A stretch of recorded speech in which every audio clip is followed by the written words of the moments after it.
방영된 일타 스캔들 2화에서는 결국 최치열의 강의 등록에 성공하는 남행선의 모습이 나왔는데요.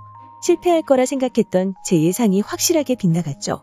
2화에서는 이때까지 윤서의 사교육에 신경 쓰지 못한 자신을 타박하며 이제부터는 달라진 모습을 보여줄 거라 다짐하는 남행선의 모습을 볼 수 있었는데요. 최치열의 강의를 등록하기 위해 새벽 일찍부터 가게문까지 닫아가며 학원에 줄을 서기 위해 향하는 남행선이었죠. 그렇게 학원에 도착해 줄을 선 남행선은 아슬아슬한 자신의 순번에 온갖 신에게 성공을 빌며 순서를 기다리고 있었는데요. 번호표 배부가 시작되고 남행선의 앞에서 딱 순번이 끊길 뻔한 위기에 놓이게 되었지만 다행히 강의 등록에 성공하는 모습을 볼 수 있었죠. 그리고 최치열의 강의 첫날 그의 강의를 들은 윤서의 기뻐하는 모습도 함께 볼 수 있었는데요. 그 장면에서만큼은 남행선의 말처럼 윤서가 어른스럽게 남행선을 생각하던 모습과는 달리 아직 어린아이였구나라는 사실을 느낄 수 있는 장면이 아니었나 생각됩니다. 한편 남행선의 도시락을 눈물까지 펑펑 흘려가며 클리어한 최치열은 지동이와 함께 다시 한번 남행선의 가게를 찾아가는 모습을 볼 수 있었는데요. 가게에 들어가기 전 반찬 가게의 사장인 남행선이라는 사실을 알게 된 최치열은 경악하며 돌아가는 모습을 보여주었죠.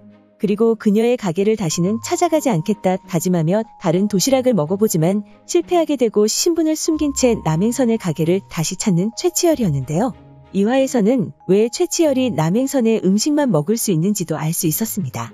최치열이 임용고시를 준비하며 하루에 한 끼만 먹던 시절 유일하게 그를 챙겨준 인물이 남행선의 어머니라는 사실을 알 수 있었는데요.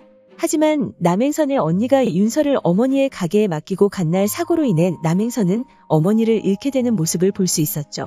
그리고 어려운 시절 먹었던 음식이 남행선의 어머니 음식이었기 때문에 그때의 기억으로 남행선의 음식을 최치열이 먹을 수 있다는 사실을 알 수 있었는데요. 그렇게 최치열이 선글라스를 껴가며 자신의 신분을 숨기려 했지만 하루 종일 최치열을 기억하려던 남재호로 인해 정체를 들키는 모습을 볼 수 있었습니다.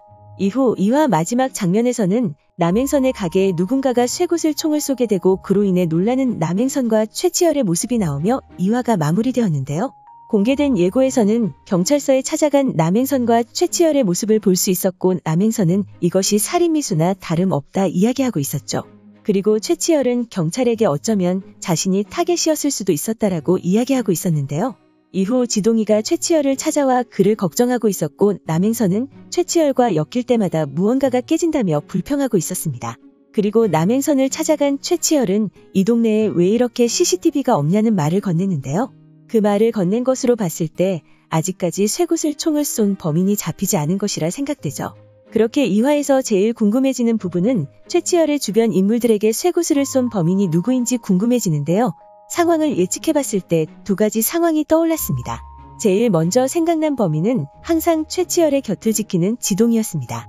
그 생각이 들었던 이유는 두 사람이 항상 붙어다니는 모습을 보여주었지만 그 상황에서만큼은 최치열과 지동이가 함께 있는 상황이 아니어서였는데요.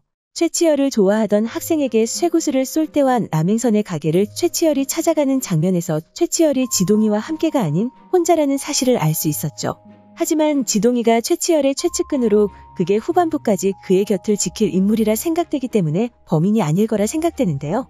그래서 3화에서 밝혀질 쇠구슬을 쏜 범인은 최치열에게 마음이 가지고 있는 인물이 아닐까 생각됩니다.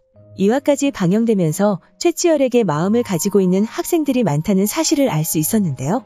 그렇기 때문에 쇠구슬을 맞고 쓰러진 학생이 최치열의 집에 난입하는 일까지 벌어지는 모습을 볼 수 있었죠. 그렇게 최치열에게 마음이 있는 인물이 최치열의 주변에 생기는 여자들에게 쇠구슬을 쏜 것이라 생각되는데요. 아마도 3화에서 쇠구슬 사건은 마무리되지 않을까 생각됩니다. 과연 쇠구슬 사건의 범인은 누구로 밝혀지게 될까요? 오늘 준비한 영상은 여기까지입니다. 시청해주셔서 감사합니다.